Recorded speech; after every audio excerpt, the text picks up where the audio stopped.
ఏదైతే కూటమి ప్రభుత్వం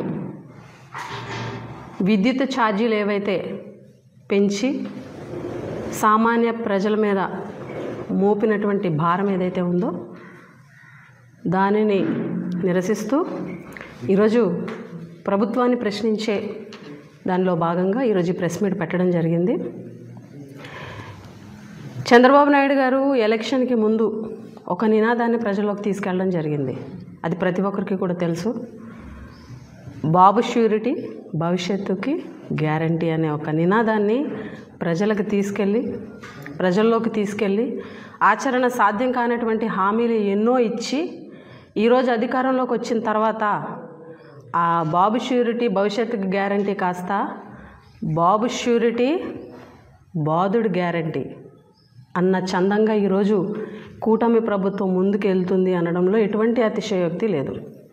ఎందుకనంటే ఏదైతే చంద్రబాబు నాయుడు గారు గతంలో ఎన్నికల ప్రచారంలో భాగంగా ఎన్నో సందర్భాల్లో మా ప్రభుత్వం వస్తే వచ్చే 5 సంవత్సరాలు కూడా విద్యుత్ ఛార్జీలు పెంచము, ఎట్టి పరిస్థితుల్లో ₹1 కూడా పెంచము, మీరు ఎంత కరెంటు వాడుకున్నా 24 గంటలు కరెంటు ఇస్తాము, రైతులకి 9 గంటల కరెంటు ఇస్తాము, కానీ విద్యుత్ ఛార్జీలు మాత్రం పెంచము, అవసరమైతే మీరే తయారు చేసుకొని మీరే ఉత్పత్తి చేసుకొని మీరే వినియోగించుకునేలా చేస్తానని చెప్పేసి చంద్రబాబు నాయుడు గారు 2023 సభలో పులివెందులు ఎక్కడో మాట్లాడడం జరిగింది. ఒకసారి ఆ వీడియో ఏంటని మనం ఒకసారి పరిశీలిస్తే, 5 సంవత్సరాల్లో కరెంటు ఛార్జీలు పెంచారు, మీరే కరెంటు ఉత్పత్తి చేసే పరిస్థితి తీసుకొస్తా, మీరే వినియోగం చేసుకునే పరిస్థితి తీసుకొస్తా. అంటే ఎలక్షన్కి ముందు తెలుగుదేశం నాయకులు, కూటమి పెద్దలు, చంద్రబాబు నాయుడు గారు వీళ్ళందరూ కూడా ప్రజలకి అబద్ధపు మాటలు చెప్పారు అనడానికి నిదర్శనం. ఎందుకనంటే ఈరోజు అధికారంలోకి వచ్చిన తర్వాత వాళ్ళ ప్రభుత్వం అధికారంలోకి వచ్చి చంద్రబాబు నాయుడు గారు ముఖ్యమంత్రి అయిన తర్వాత ఈ కూటమి ప్రభుత్వంలో ఈ 6 నెలల్లోనే వాళ్ళ ప్రభుత్వం వచ్చిన ఈ 6 నెలల్లోనే మొన్న దీపావళికి సుమారుగా 6,072 కోట్ల భారం అయితే ప్రజలకి ఇప్పుడు 9,000 కోట్ల రూపాయలు 9,412 కోట్ల రూపాయలు భారం ఈ డిసెంబరు వినియోగం నుంచి, అంటే జనవరిలో బిల్లు వస్తుందన్నమాట. అంటే జనవరి నుంచి ఆంధ్ర రాష్ట్రంలో ఉన్నటువంటి సామాన్య ప్రజలకి యూనిట్కి వచ్చి ₹2.19 ఎక్స్ట్రా ఈ ప్రభుత్వం వసూలు చేయబోతుంది.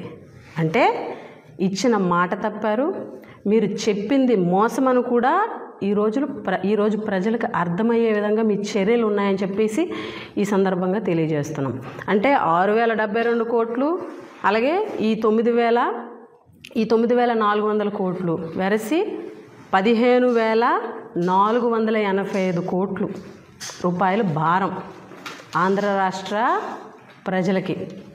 అంటే ఎలక్షన్ ముందు సూపర్ 6 అన్నారు, సూపర్ 6లోని ఏ ఒక్క అంశాన్ని కూడా ఈరోజు ప్రజలకి నెరవేర్చేటువంటి పరిస్థితి లేదు.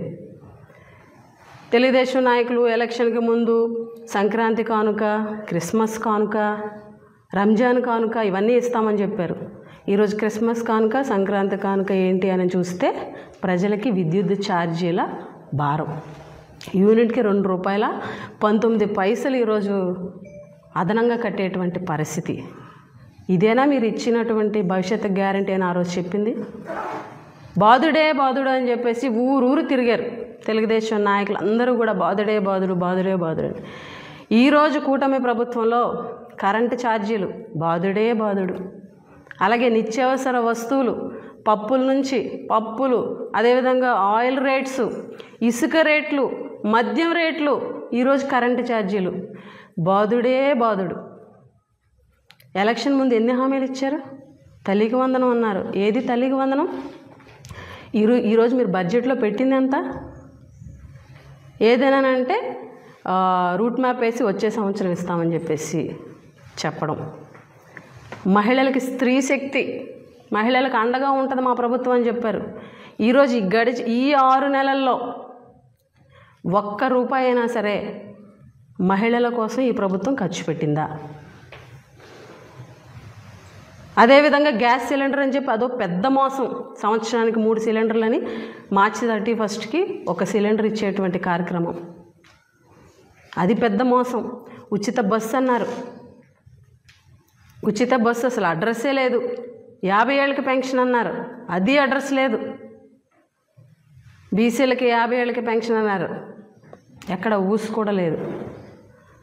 ఈరోజు ఎలక్షన్ ముందు ఇచ్చినటువంటి హామీలు ఏవైతే ఉన్నాయో అవన్నీ కూడా మోసపూరితమైనటువంటి హామీలు ఇచ్చి అబద్ధాలు చెప్పి ఈరోజు గద్దెనెక్కి ప్రజల నెత్తి మీద బాధుడే బాధుడని చెప్పి భారం మోపి అన్ని ఛార్జీలు పెంచుకుంటూ పోతూ ₹1 వాళ్ళకి ఆదాయం లేకుండా ఈరోజు ఏ ఒక్క పథకం ద్వారా కూడా ₹1 రాకుండా అష్ట కష్టాలు పడేటువంటి పరిస్థితి ఈరోజు రాష్ట్రంలో ఉంది.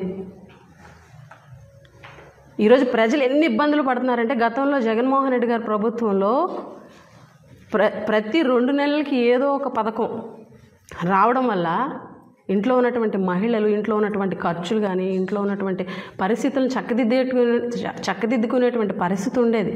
కానీ ఈరోజు ఈ ప్రభుత్వంలో ₹1 కూడా ఏ పథకం రూపంలో ఇవ్వకపోవడం వల్ల ఈరోజు డైలీ ఫైనాన్స్లు పెరిగిపోయినాయి. మీరు కావాలంటే గ్రామాల్లోకి వెళ్ళి కనుక్కోండి, డైలీ ఫైనాన్స్లు పెరిగిపోయినాయి. ప్రజలు అప్పుల బారిన పడుతున్నారు.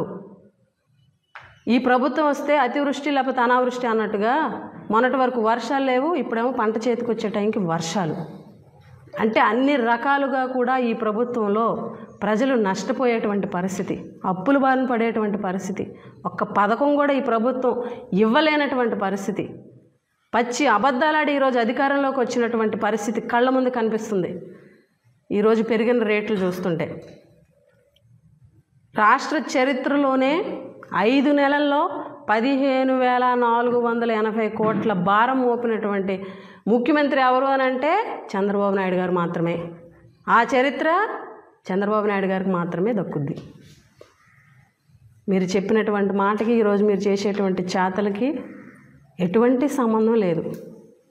ఎప్పటిలాగానే 14 ఏళ్ళు ముఖ్యమంత్రిగా పనిచేసినప్పుడు ఎలాగైతే అధికారంలోకి రావడానికి ముందు ఆచరణ సాధ్యం కానటువంటి హామీలు చెప్పేసి గెలిచిన తర్వాత ఏ రకంగా అయితే హామీలన్నీ పక్కన పెట్టి ప్రజలను మోసం చేశారో సేమ్ అదే తీరు.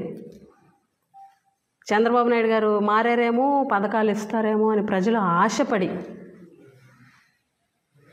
ఓటు వేస్తే ఈరోజు నట్టేట ప్రజల్ని ముంచేస్తున్నారు.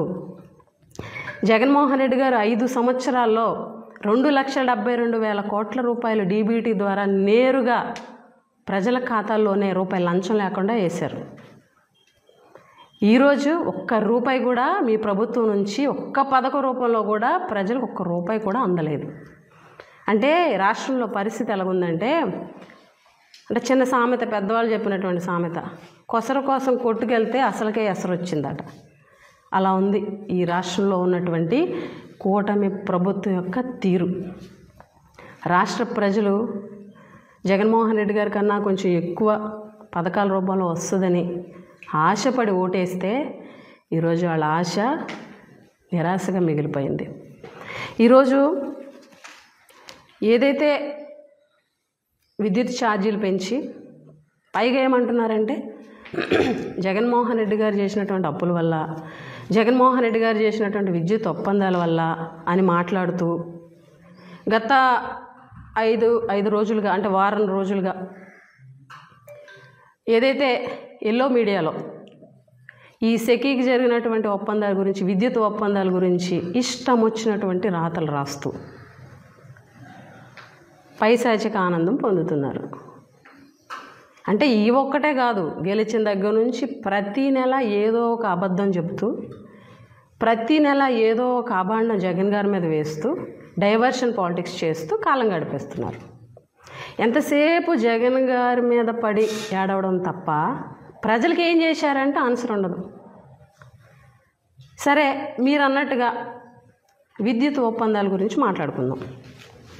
అసలు విద్యుత్ ఒప్పందాలు 2014 నుంచి 2019 వరకు ఎలా విద్యుత్ ఒప్పందాలు జరిగాయి,